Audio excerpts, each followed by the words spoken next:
खास उसको तभी होता है, तो वह उस प्रयोग में उसके लिए अलग सामग्री देते, ये सामग्री आपके काम आ जाएगी, तो उन सामग्री की आवश्यकता है नहीं। एक बात। दूसरी बात, अवसर सिद्धि प्रयोग होगा, वह भी ग्रहण काल में होगा।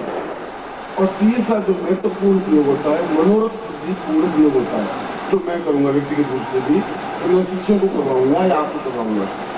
मनोरथ सिद्धि पूर्वक का मतलब है कि मेरे मन में जिस प्रकार की भी इच्छा हो, संगीतकार बनने की हो, धनवान बनने की हो, ऐश्वर्यान बनने की हो, यौवनावस्था प्राप्त करने की हो, पुत्र प्राप्त करने की हो, पौत्र प्राप्त करने की हो, जीवन के धन प्राप्त करने की हो, कारखाना लगाने की हो, कारखाना विस्तार करने की हो, अपने आप में स्वस्थ बनने की हो। लक्ष्मी का लाभ सैकड़ों काम में सैकड़ों इच्छाएं, क्योंकि लक्ष्मी से सब कुछ नहीं होता। लक्ष्मी होता तो फिर हम बीमार क्यों रहते? बीमारी लक्ष्मी दूर नहीं कर सकती, बीमारी दवा ला सकती है, दूर नहीं कर सकती लक्ष्मी। वह मनोरथ पूर्ति से हो सकती है। आपके पास एक 5 करोड़ रुपयों से बच्चा पैदा नहीं हो सकता, संतान पैदा होने की जाते नहीं कर सकते। हजारों ऐसी पुरुष स्त्री है जहाँ फिजिकली नहीं, संतान नहीं हो रही है, तो मनोरथ सिद्धि प्रयोग से होता है। आपके नहीं, आपके आगे वाली पीढ़ियों के लिए भी। ऐसे मन में जीवन में कई इच्छाएं होती हैं कि मैं 100 साल जी सकूं, मैं अपना में स्वस्थ रह सकूं, मेरे घर में कलह समाप्त हो सके, पति पत्नी की मतभेद दूर हो सके, मेरे घर की बीमारी समाप्त हो सके, मैं अपने आप में पूरा स्वस्थ बन सकूं, मैं अपने आप में प्रभु के दर्शन कर सकूं, मैं सिद्धाश्रम जा सकूं, गुरु को अपने हृदय में स्थापन कर सकूं, गुरु का प्रिय पात्र बन सकूं, रोग रहित हो सकूं। ऐसे जीवन में सैकड़ों इच्छाएं होती हैं। हरि अनंत, हरि कथा अनंत, इच्छाओं पर तो होता नहीं, मगर सारी इच्छाएं पूरी केवल नहीं होती है। बाकी तो प्रत्येक इच्छा के अलग अलग प्रयोग है मंत्र में, मगर एक ही मंत्र, एक ही प्रयोग से जीवन की सारी इच्छाएं पूर्ण होती हैं, जो चाहें या नहीं चाहें। उसके बाद 4 महीने बाद आपको जरूरत पड़े कोई ऐसी इच्छा जरूरत हो जाए, लड़का बीमार हो गया, सीरियस हो गया, अब आप इच्छा होगी जीवित रहे, समाप्त नहीं हो जाए, उसमें तो ये मंत्र उसमें भी काम आएगा। कल को कोई संकट आ गया, 4 महीने बाद संकट आ गया, और उसमें आप कुछ नहीं कर पाएंगे, उस संकट को पैसों से हल नहीं किया जा सकता। उसके लिए भी यही प्रयोग जो मंत्र है, वह भी उस समय जो आपके मन की इच्छा को दूर करेगा। इन पूरे जीवन में जब भी कोई मन की इच्छा होगी, उसको दूर करने का जो प्रयोग है वह ग्रहण काल में होता है। इसलिए 3 काम हुए एक ही काम में। इस लक्ष्मी जो दोनों प्रयोग अभी करवाया, ये करवा रहा हूँ, इसका उत्तरार्ध, इसका एक पार्ट ये ग्रहण काल होगा। एक दूसरा अप्सरा सिद्धि प्रयोग। अप्सरा सिद्धि प्रयोग क्यों करवा रहा हूँ? अप्सरा सिद्धि प्रयोग का मतलब है कि हम निरंतर नूतन बने रहे, वासी नहीं रह जाए, उदास रह जाए। आप कई लोगों को देखा होगा कि अब क्या है, मर रहे हैं, अब क्या बचा है, अब बयान जाने वाले हैं, अब 35 साल के हो गए, गवर्नमेंट ने रिटायर कर दिया है, बस बेटे पोती पसंद अब जा रहे हैं, ठीक है, कि आपके हृदय में उदासी भर गई है। आप सोचिए बनने वाले हैं और जाएंगे, बेटे पोती सोचते 70 साल का बुढ़ा हो गया, मर ही नहीं रहा था, आज नहीं गंज करे, कब मरेगा जरा, ये मरे तो बंटवाड़ा व्यापार कर सके। इसलिए वह भी आपके एक पूर्ण अप्सरा का मतलब है आपको पूर्ण यौवन बन सके, सतायु हो सके। ब्राह्मण आशीर्वाद मैं मंत्र बोल रहा हूँ, सदा यूरोवे पुरुष, आप सतायु हो और मेरा आशीर्वाद असफल हो रहा है। आशीर्वाद में बोल रहा हूँ कि आप सतायु 100 साल के जिए, आप 60 साल में लगे टेक देते नीचे पड़ जाते, 50 साल में तो सोच रहे मरे क्यों नहीं, क्या हुआ, क्या गड़बड़ क्या हुई, क्यों नहीं मरे। 70 साल में तो लोग आके देखते हैं, आप मरे नहीं, हमसे 70 साल के हो गए थे, आपके लिए आश्चर्य। 80 साल में तो साइंटिस्ट अगर चेक करते हैं क्या हुआ, इसमें क्या विशेषता है, जिंदा कैसे रहा। इसलिए ब्राह्मण का आशीर्वाद सदाई होगा, और मैं आशीर्वाद देता हूँ आपको सदाई होगा, और मैं समझता हूँ गलत है। 100 साल तक बहुत मुराद जी 99 उम्र मर गए, 100 साल की पूरी नहीं, बहुत मलमूत्र पी करके भी जिंदा रहने की कोशिश करते थे, नहीं मरे 1 साल में क्या सदाई होगा। वह अप्सरा सिद्धि से ही हो सकता है, क्योंकि उसमें नित्य नूतनता आ सकती है। जो नित्य नूतन रहता है वो नहीं मर सकता है। शरीर अगर नित्य नूतन रहेगा तो मरेगा, मन में हर्षोल्लास बना रहेगा तो नहीं मर सकता। आपने कई बार देखा कि 80 साल 70 साल का होता है, वापिस बाल काले होने लग जाते हैं, काफी दांत आने लग जाते हैं, आपने देखा होगा, फिर वापिस पुनर्जन्म होने लग जाता है। प्रयोग करते हैं, वापिस पुनर्जन्म होने की क्रिया प्रारंभ हो जाती है। पुनर्जन्म का मतलब है कि वापिस हम रिटर्न होने लग जाते हैं, 58 से 57, 56, 55, 54, 53, 52 जो ऐसा हो जाता है। अब सबसे इसलिए की जाती है, उसके इसलिए नहीं कोई और फिर हम उस वक्त नोट्स में कर रहे हैं। अब सीधी का मतलब ये नहीं है, क्योंकि वो तो घर के लड़ाई झगड़ा हो जाएगा कि गुरु जी घर में गए थे, ये क्या चक्कर लेके आए थे। अब इस बूटा पे अवसर आ लाओ तो मैं खोपड़ी करा दूँ, आग में राम को कर दूँ, मैं देख लेती हूँ, मैं भी कोई छोटी मोटी नहीं हूँ, ऐसा नहीं ला रही। इसलिए वो आप चिंता करते ना, और कोई चिंता नहीं करें, ऐसे अवसर नहीं देना।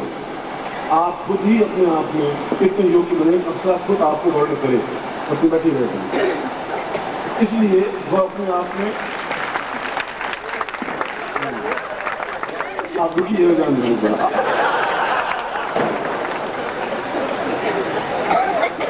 इसलिए क्षण बता बेटी प्रत्येक क्षण नूतन बने रहे।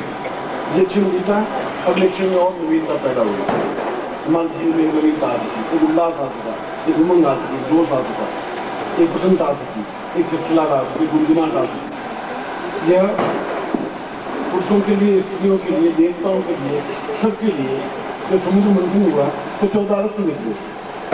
14 रत्न में एक अप्सरा भी थी, श्री रंभा, विश्ववारुणी, अमी, शंख, गजराज, कल्पद्रुम, देवदनु, धन्वंतरी, मणिबार। रंभा जैसी ऋषि भी निकली।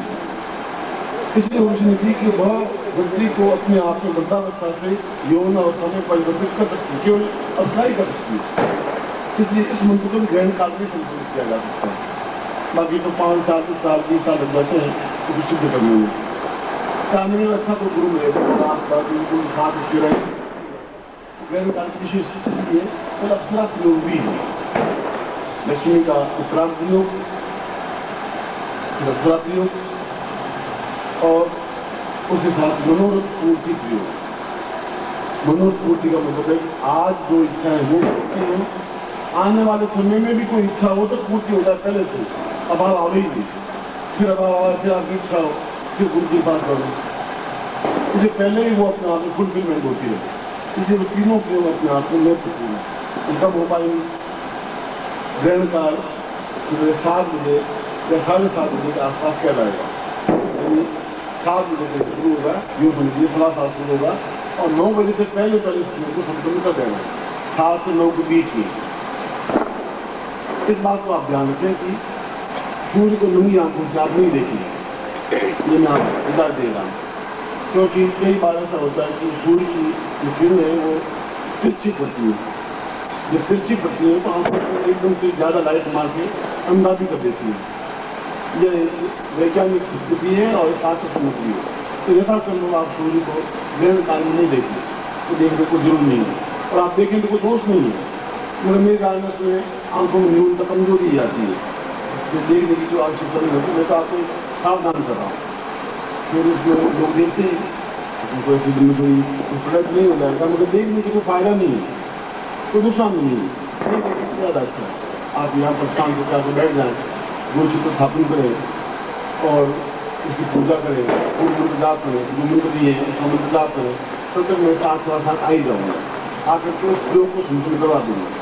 और वो प्रयोग, ये तीनों ही प्रयोग एक ही प्रयोग में संबंधित है, इसके 3 प्रयोग अलग अलग नहीं है। एक ही प्रयोग जिस उद्देश्य के लिए आए वो उद्देश्य है रात्रि को लक्ष्मी पूजन और ग्रहण काल में मनोरथ सिद्धि प्रयोग या और सिद्धि प्रयोग या लक्ष्मी का उत्तरार्थ प्रयोग। इन तीनों को मिलकर के उस रूप में उस प्रयोग को संपूर्ण करवाएंगे। इसलिए सुबह ये कार्यक्रम रहेगा। उसमें आपको स्नान करने की आवश्यकता नहीं है, हाथ पैर धोना ही अनिवार्य है, जिससे कि आपको मैं अभी तेजस्विता दूंगा वो बनी रह सके।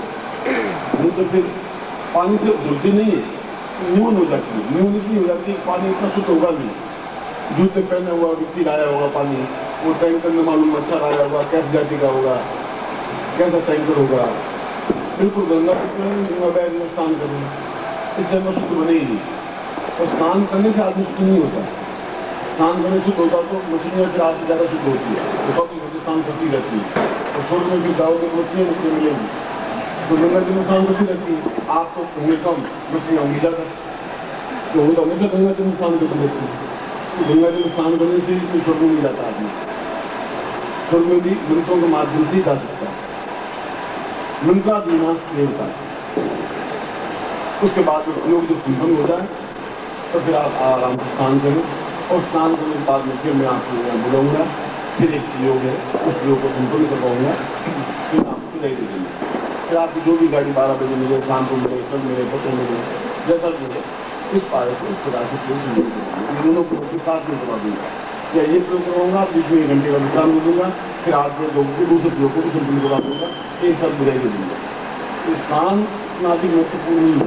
मैंने कहा कि साधनाओं में स्नान महत्वपूर्ण नहीं होता है, करें तो कोई दोष नहीं है, मगर फिर तेजस्विता कम होती है हमारी, तो जो पाठ क्रिया है वो कम होता है। इसलिए मैं आपको बता दूंगा कब स्नान करना होता है। रोज सुबह स्नान इसलिए करते हैं कि शरीर में दुर्गंध नहीं निकले। स्नान करने से पवित्र नहीं होता है। आप 4 दिन स्नान नहीं करिए, शरीर में दुर्गंध आने लग जाएगी। स्नान इसलिए करते हैं, स्नान में पवित्रता के लिए स्नान नहीं करते हैं। आप खुद देखिए, आपके पास स्नान नहीं करिए और 5 दिन निकलने वाला आदमी लगा क्या बदबू आ रही क्या बात, स्नान नहीं चाहिए, तेज नहीं करता। पवित्रता के लिए नहीं, शुद्धता के लिए और स्वच्छता के लिए स्नान किया जाता है।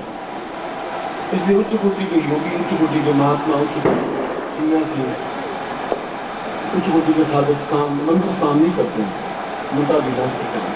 इसलिए उसमें आप उसमें फिर आप उड़ जाएंगे, क्योंकि हो पाएगा जो आपके, मैं आपको शुद्ध चाहता नहीं हूँ, जो शुद्ध बनाए रखे उसी ढंग से बनाए रखे, क्योंकि खाना भी बनवाया तो उनको मैंने शुद्ध के साथ खाना बनवाया, बिल्कुल लीक मोच करके कोई जूते नहीं ले जाएगा, ऐसा नहीं करेगा, इस ढंग से करेगा, इस प्रकार बनाया कि आपको पूर्णता के साथ पढ़ने की। लेकिन ऐसी हमने कल आपको क्या करना है, ऐसे यहाँ ठहरेगा सुबह थोड़ा जल्दी उठ जाए, उठने के साथ सोएंगे तो उठेंगे, अब फोन के उठेंगे तो लेकिन सवाल नहीं। आपको कोई सोए तो उठा दें, कान पकड़ उठा देगा, तुमने कौन से पाप किए, तुम क्यों छोड़ दो, हम जाते मैं आपको 7 दिन फोन करूँगा। उपयोग में थोड़ी देर काल में बुरा इसीलिए है। और आज का स्थान रात्रि का जरूर था, क्योंकि काल रात्रि है, काल पर विजय प्राप्त करना। मैं आपको आप मन की इच्छाएं पूरी होंगी और काल पर विजय होगा, निकल आप लोग मन की इच्छा कौन सी पूरी होंगी। ये काल रात्रि पहले जरूरी है कि हम जीवित रहें 100 साल तक, फिर हम अपनी मन की इच्छाएं पूरी कर दें। जो भी मन की इच्छा है तो जरूरी हम करें। पति की अलग इच्छा होगी, पति की अलग इच्छा होगी, मेरी अलग होगी, आपकी अलग होगी, जो भी इच्छा है वो पूर्ण हो और पूर्ण हो ही। क्योंकि इस प्रकार का ध्यान कई वर्षों के बाद आया है, इसलिए मैं भी वही प्रयोग करूँगा जो आपको कराऊंगा, इसलिए मैं संपन्न क्यों करूँगा।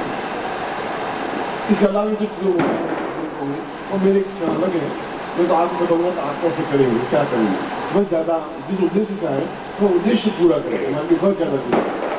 उसके बाद में फिर आज का जो बैठ जाएंगे, फिर एक प्रयोग, एक क्रिया उसका उत्तर करना होता है वो करवाएंगे और फिर नाच पूरे कर देंगे। फिर आप स्नान करें और आराम से जो कुछ क्रिया करेंगे करें। ओम परम तत्वाय नारायणाय गुरुभ्यो नमः। ओम ह्रीं मम प्राण देह रोम प्रतिरोम चैतन्य जाग्रय ह्रीं ओम नमः। ओम भूर्भुवः स्वः तत्सवितुर्वरेण्यं भर्गो देवस्य धीमहि धियो यो नः प्रचोदयात्।